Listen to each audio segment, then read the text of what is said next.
کل میں نے ایک قول نقل کیا ابو مدین کا. ابو مدین شعیب تلمسانی اندلسی اپنے مکتب فکر میں بہت بڑی حیثیت رکھتے ہیں.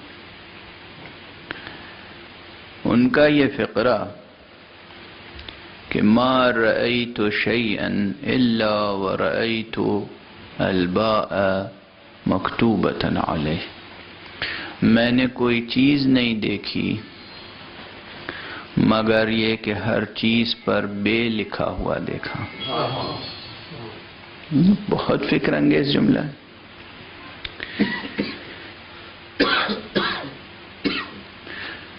اس ایک جملے پر گفتگو اگر کیجئے تو کتنے جہات ہیں.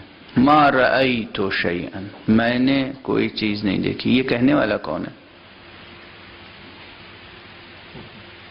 یہ میں کہنے والا کون ہے؟ ہر شخص جب گفتگو کرتا ہے تو جس میدان میں اس کی کوئی حیثیت ہوتی ہے اس میدان میں اس کی میں قابل قبول ہوتی ہے، لیکن دوسرے میدان میں اس کی میں قابل قبول نہیں ہوتی. کوئی سول انجینئر ہے، آپ کوئی بلڈنگ کنسٹرکٹ کرنا چاہ رہے ہیں، ابتدائی مرحلے میں نقشہ ڈسکس کرنا ہے، وہ کہے گا میری رائے یہ ہے. جس وقت وہ کہے گا میری رائے یہ ہے تو آپ کو اس رائے کو اہمیت سے دیکھنا پڑے گا، غور کرنا پڑے گا.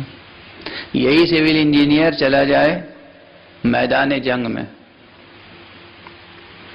لڑائی ہو رہی ہے اور اس وقت کہے جناب میری رائے یہ ہے، تو لوگ کہیں گے آپ جا کے گھر بیٹھیے، یہ آپ کی فیلڈ نہیں ہے. واضح ہے. ہر شخص کی رائے اس میدان میں قابل سماعت ہوتی ہے جس میدان میں اس کی کوئی حیثیت ہو. یہ ایک رخ. دوسرا رخ، ہر شخص کی رائے وہی سمجھ سکتا ہے جو اس میدان کا خود بھی ہو. مجھے کچھ نہیں آتا جاتا، سول انجینئرنگ کی اسپیلنگ بھی معلوم نہیں ہے فرض کیجئے، کچھ تصور نہیں ہے مجھے گھر کا اور کنسٹرکشن کا. اب وہ ایک پڑھا لکھا سول انجینئر کہہ رہا ہے جناب میری رائے یہ ہے. میں نہ اس کو ایکسپٹ کرنے کی پوزیشن میں ہوں نہ رد کرنے کی پوزیشن میں ہوں. مجھے تو کچھ آتا ہی نہیں اس میدان کی بات. اب اگر میں یہ کہوں کہ میں نہیں سمجھ پا رہا ہوں آپ کی بات، تو یہ میرے کہنے سے کہ میں نہیں سمجھ پا رہا ہوں آپ کی بات، اس کی بات بے ارزش نہیں ہوگی، صرف میرے جہل کا اعتراف ہوگا. صرف میرے جہل کا اعتراف ہوگا جو ایک فضیلت ہے. اپنی نادانی کا اعتراف کرنا فضیلت ہے، اپنی نادانی کو دوسری نادانی سے چھپانا حماقت ہے.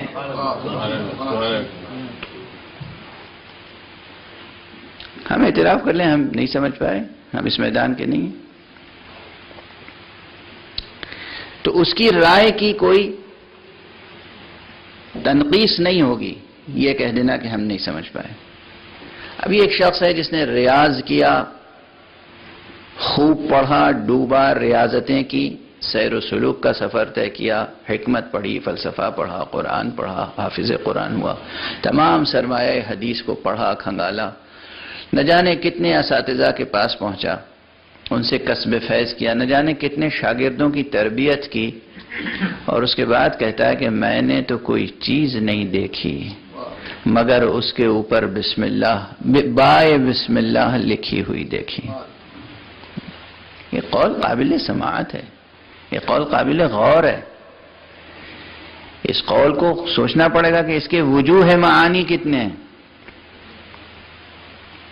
اب وجوہ معانی جو میں نے کہے، یعنی کتنے طریقے سے آپ اس ایک جملے کے معنی بیان کر سکتے ہیں. اس ایک جملے کے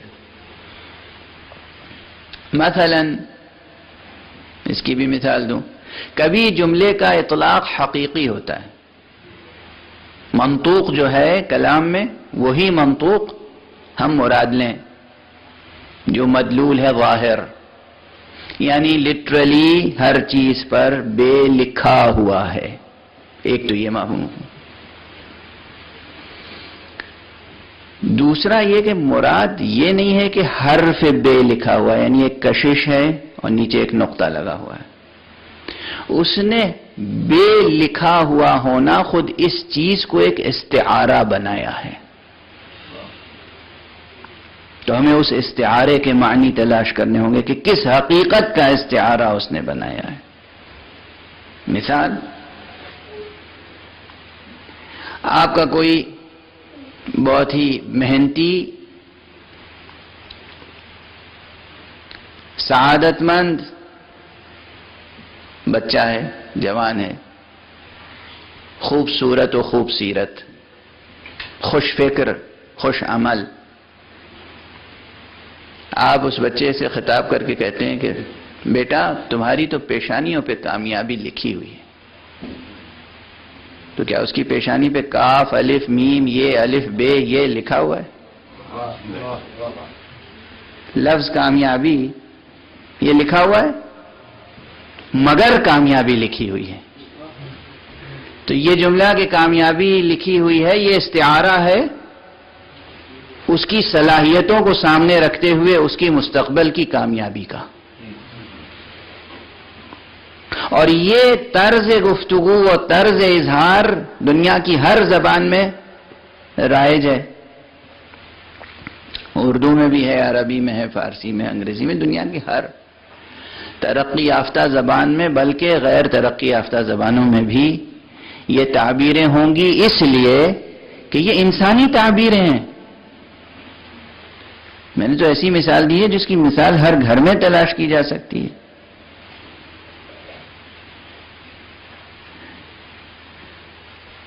اس مرتبہ ان تقاریر کے ضمن میں نے کچھ لوگوں نے اعتراض بھی کیا، ان کا اعتراض بجا ہے، کہنے لگے اس مرتبہ آپ بعض ایسے الفاظ استعمال کر رہے ہیں کہ جو آپ کی زبان سے اچھے نہیں لگے،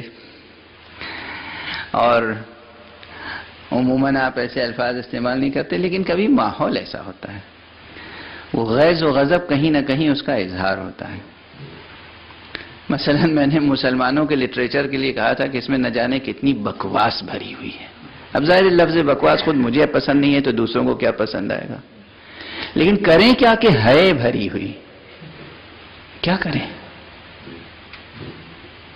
نہ اللہ سبحانہ و تعالی کی توحید سلامت ہے، نہ نبی کریم صلی اللہ علیہ وآلہ وسلم کی عصمت سلامت ہے، نہ امامت، نہ آخرت، نہ دین، نہ دنیا، کچھ سلامت نہیں ہے۔ تو یہ بکواس نہیں ہے تو کیا ہے؟ خرافات نہیں ہے تو کیا ہے؟ اسے کس طرح ہم اپنے غیظ و غضب کو، اپنے رنج و الم کو چھپائیں، اور کب تک ہمارے منہ سے آپ توقع کریں گے کہ پھول جھڑتے رہیں گے؟ اسی طرح کا ایک فقرہ ابھی زبان پہ آ گیا کہ استعارے بھی ہوتے ہیں۔ اب کسی بچے کے لیے آپ کہتے ہیں کہ بھائی تیری پیشانی پہ تو کامیابی لکھی ہوئی ہے، کسی کے لیے کہتے ہیں کہ میاں تمہارے تو صورت پہ پھٹکار برس رہی ہے۔ ابھی پھٹکار کیا چیز ہے؟ ہیں آپ دشمنان اہل بیت کو دیکھ لیجئے، ایک صلوات پڑھیے محمد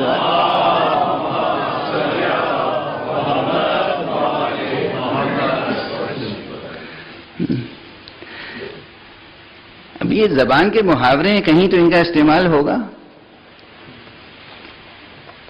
پھٹکار کیا چیز ہے اور کیسے برستی ہے اور چہرے پہ کیسے برستی ہے؟ یہ ایک زبان کا ایکسپریشن ہے۔ تو میں نے اچھی مثال بھی دے دی اور ایسی مثال بھی دے دی کہ جو آپ کے ہنسنے کے لیے اور یاد رکھنے کے لیے کافی ہوگی۔